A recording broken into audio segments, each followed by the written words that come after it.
بسم اللہ الرحمن الرحیم۔ السلام علیکم، آپ دیکھ رہے ہیں الف نیوز اور میں ہوں آپ کے ساتھ ماجد علی۔ شامل کرتے ہیں آج کی ہیڈ لائنز۔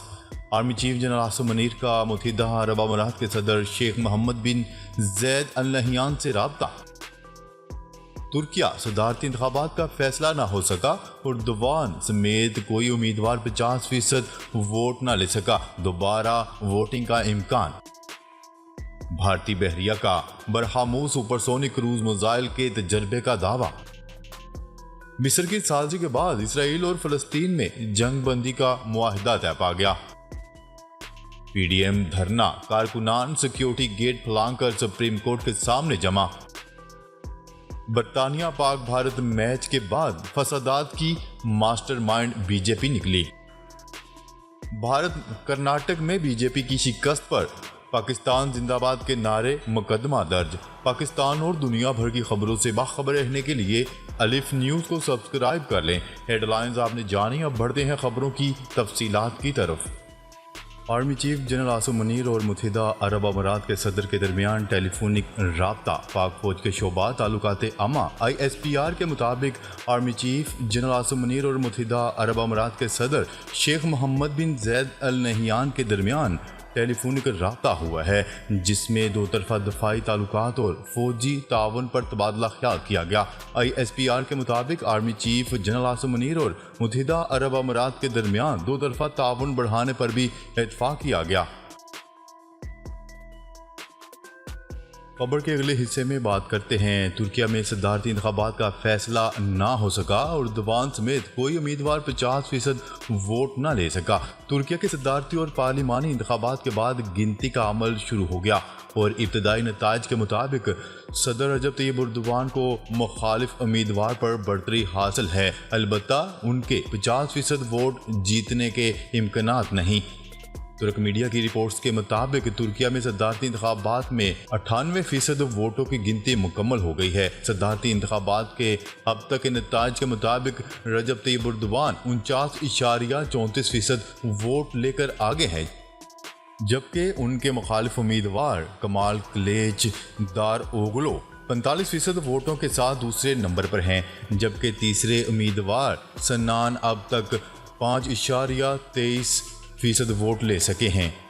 واضح رہے کہ صدر بننے کے لیے 50% سے زائد ووٹ درکار ہیں۔ 50% سے زائد ووٹ نہ لینے پر 28 مئی کو انتخابات کے دوسرے مرحلے کا فیصلہ ہوگا۔ اس کے علاوہ پارلیمانی انتخابات میں بھی 98% ووٹوں کی گنتی مکمل ہو چکی ہے اور اب تک کے نتائج کے مطابق 600 کے ایوان میں صدر اردوان کی جسٹس اینڈ ڈیولپمنٹ پارٹی 266 نشستیں جیت چکی ہے۔ واضح رہے کہ گزشتہ روز ترکیہ میں صدارتی اور پارلیمانی انتخابات کے لیے ووٹنگ کا عمل مقامی وقت کے مطابق صبح 8 بجے سے شام 5 بجے تک جاری رہا۔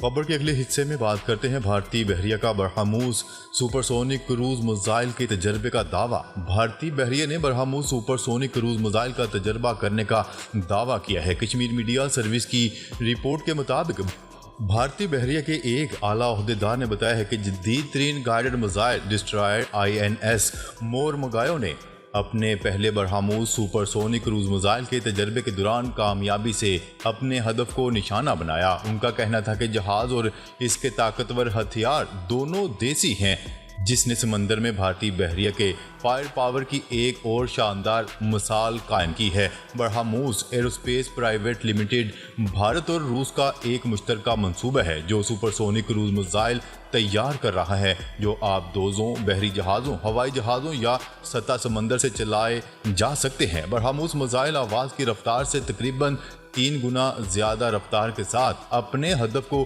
نشانہ بناتا ہے۔ میزائل تجربے کا مقام واضح نہیں کیا گیا۔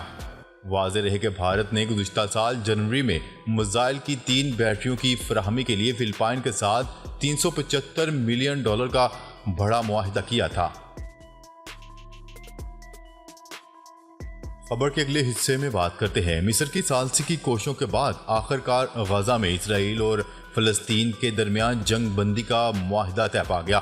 تاہم معاہدے کے بعد بھی ہفتے کے 2 گھنٹوں تک اسرائیل کی جانب سے بمباری کی گئی۔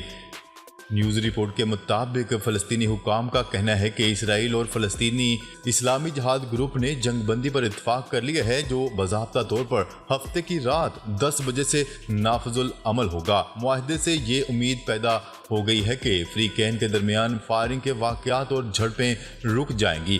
مصر کے القاہرہ نیوز ٹیلی ویژن چینل نے ہفتے کے روز رپورٹ کیا کہ مصر، جس نے جنگ بندی کی ثالثی کی، نے فریقین سے معاہدے کی پاسداری کرنے کا بھی مطالبہ کیا ہے۔ معاہدے میں کہا گیا ہے کہ دونوں فریقین جنگ بندی کی پاسداری کریں گے، جس میں شہریوں کو نشانہ بنانا، مکانات کو مسمار کرنا، جنگ بندی کے نفاذ کے فوراً بعد افراد کو نشانہ بنانے کا خاتمہ شامل ہوگا۔ تاہم دوسری طرف جنگ بندی کے بعد بھی کافی دیر تک فائرنگ چلتی رہی۔ اسرائیل کی جانب سے غزہ کے رہائشی علاقوں میں بم برسائے گئے۔ واضح ہے کہ 5 روز سے جاری بمباری میں اب تک 33 فلسطینی شہید ہو چکے ہیں۔ بمباری کے باعث 4 سال کا بچہ زندگی کی بازی ہار گیا۔ اسرائیلی فورسز کی وحشیانہ بمباری سے 140 افراد زخمی، 500 گھر متاثر ہو چکے ہیں، جبکہ 30 سے زائد مکانات مکمل تباہ ہو گئے۔ متعدد عمارتیں ملبے کا ڈھیر بن گئیں۔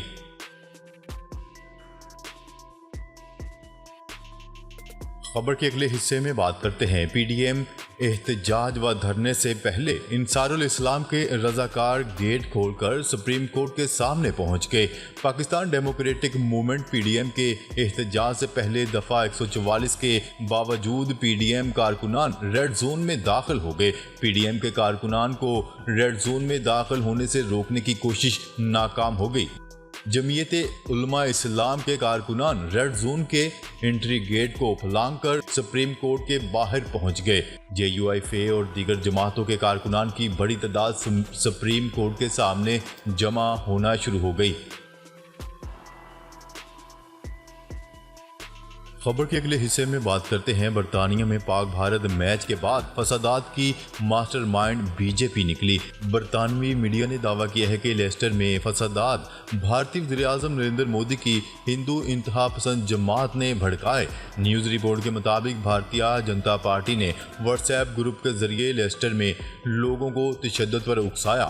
اخبار نے اس حرکت کو سوشل میڈیا کے ذریعے برطانیہ میں مداخلت کی سنگین مثال قرار دیا۔ واضح ہے کہ گزشتہ برس 28 اگست کو پاک بھارت میچ کے بعد لیسٹر میں فسادات پھوٹ پڑے تھے، جہاں گھروں اور عبادت گاہوں پر حملے کیے گئے تھے۔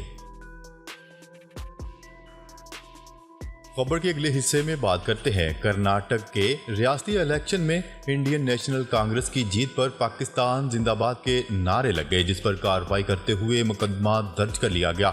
بھارت کے موقر انڈیا ٹی وی کے مطابق بھارتی ریاست کرناٹک کے علاقے بیلگاوی میں نامعلوم افراد نے ووٹوں کی گنتی کے مرکز کے باہر پاکستان زندہ باد کے نعرے لگا دیے۔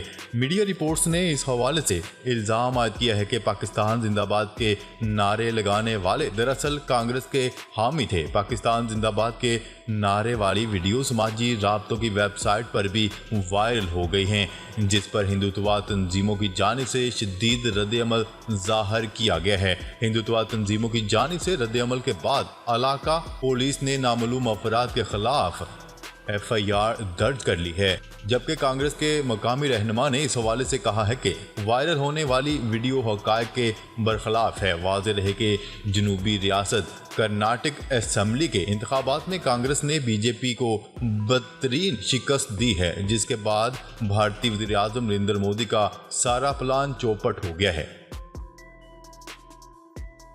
جی تو ناظرین، اب تک کے لیے اتنا ہی۔ مزید خبریں لے کر بہت جلد آپ کی خدمت میں حاضر ہوں گے۔ تب تک کے لیے اپنا خیال رکھیے گا۔ اللہ نگہبان۔